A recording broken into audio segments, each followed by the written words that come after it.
Hi friends, வணக்கம் and welcome back to my channel புப்புலி. இன்றைக்கி நம்ம ஒரு நான்வெஜ் ரெசிபி பார்க்க போகிறோம். பெப்பர் ப்ரான் கிரேவி எப்படி பண்ணுறதுன்னு தான் பார்க்க போகிறோம். நம்ம சேனலில் நிறைய நான்வெஜ் ரெசிபிஸ் போட்டிருக்கேன். பார்க்காதவங்களுக்காக லிங்க் வந்து கீழே டிஸ்கிரிப்ஷன்லேயும் என் கார்ட்ஸையும் தரேன், மறக்காமல் செக் பண்ணிக்கோங்க. இப்போ இந்த பெப்பர் ப்ரான் கிரேவிக்கு நான் வந்து இறால் வந்துட்டு 1/2 கிலோ போல் எடுத்து வச்சுருக்கேன். அதை நல்லா வாஷ் பண்ணிவிட்டு ஒரு 1/4 ஸ்பூன் அளவுக்கு மஞ்சத்தூள் சேர்க்குறேன். 1/2 ஸ்பூன் அளவுக்கு காஷ்மீரி மிளகாத்தூள் சேர்க்குறேன். மிளகு பார்த்திங்கன்னா 3/4 ஸ்பூன் அளவுக்கு மிளகு பொடி வந்து சேர்க்குறேன். இதுக்கு தேவையான அளவு உப்பு ஒரு 1/2 ஸ்பூன் சேர்த்தா சரியாக இருக்கும். 1/2 ஸ்பூன் சேர்த்துட்டு நல்லா கலந்து விட்டுட்டு இது ஒரு 1/4 மணி நேரம் போல் நான் வந்து ஊற வைக்கிறேன்.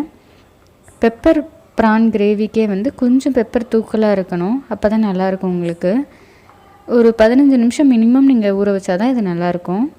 இப்போ ஒரு மிக்சர் ஜாரில் 2 தக்காளி வந்து சேர்க்குறேன். சேர்த்துட்டு அது கூட ஒரே ஒரு பச்சை மிளகா, சின்ன பச்சை மிளகாயை சேர்க்குறேன். ஒரு ஸ்பூன் அளவுக்கு இஞ்சி பூண்டு பேஸ்ட்டு சேர்க்குறேன். சேர்த்துட்டு இதை நல்லா அரைச்சிக்கணும். தண்ணி ஊற்றணுங்கிற அவசியம் கிடையாது, தக்காளியில் இருக்க தண்ணியே போதும். இந்த மாதிரி நல்லா ஃபைனாக இருக்கணும். இதை நம்ம வந்து கிரேவிக்கு யூஸ் பண்ண போகிறோம். இப்போ ஒரு பேனில் 2 ஸ்பூன் அளவுக்கு எண்ணெய் சேர்த்துக்கிறேன். சமையல் எண்ணெய் தான் சேர்த்துக்கிறேன். இதில் கொஞ்சமாக கறிவேப்பிலை இலை சேர்க்குறேன் தாளிச்சிட்டு. அதுக்கப்புறம் வெங்காயம் சேர்க்குறேன். வெங்காயம் பார்த்திங்கன்னா உங்களுக்கு நான் பெரிய வெங்காயம் தான் ஆட் பண்ணியிருக்கேன். இங்கே 1 கப் அளவுக்கு ஆட் பண்ணியிருக்கேன். கிட்டத்தட்ட ஒரு 1.5 வெங்காயம் கிட்ட நான் ஆட் பண்ணியிருக்கேன்.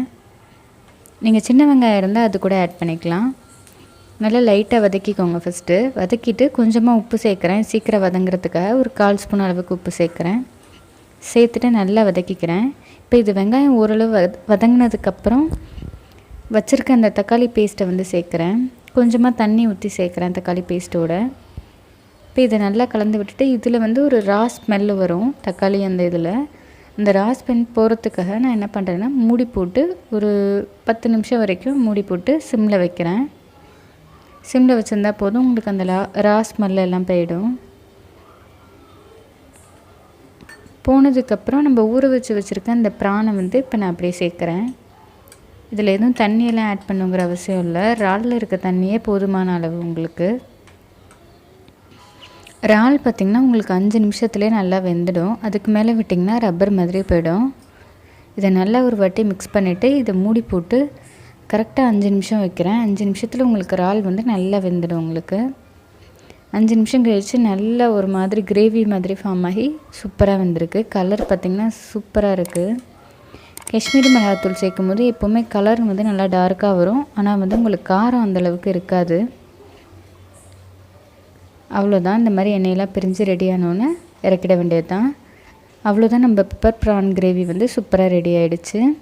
நீங்களும் இந்த ரெசிபியை ட்ரை பண்ணி பார்த்துட்டு மறக்காமல் கமெண்ட் பண்ணுங்கள். மீட் யூ ஆல் இந்த next video. Until then bye bye from me. என்னோட சேனல் பிடிச்சிருந்தால் மறக்காமல் சப்ஸ்கிரைப் பண்ணிவிட்டு பக்கத்தில் இருக்க பெல் ஐக்கனை கிளிக் பண்ணிக்கோங்க. அப்போ தான் நான் ஒரு வாட்டியும் வீடியோஸ் போட்டேன்னா உங்களுக்கு நோட்டிஃபிகேஷனில் வரும்.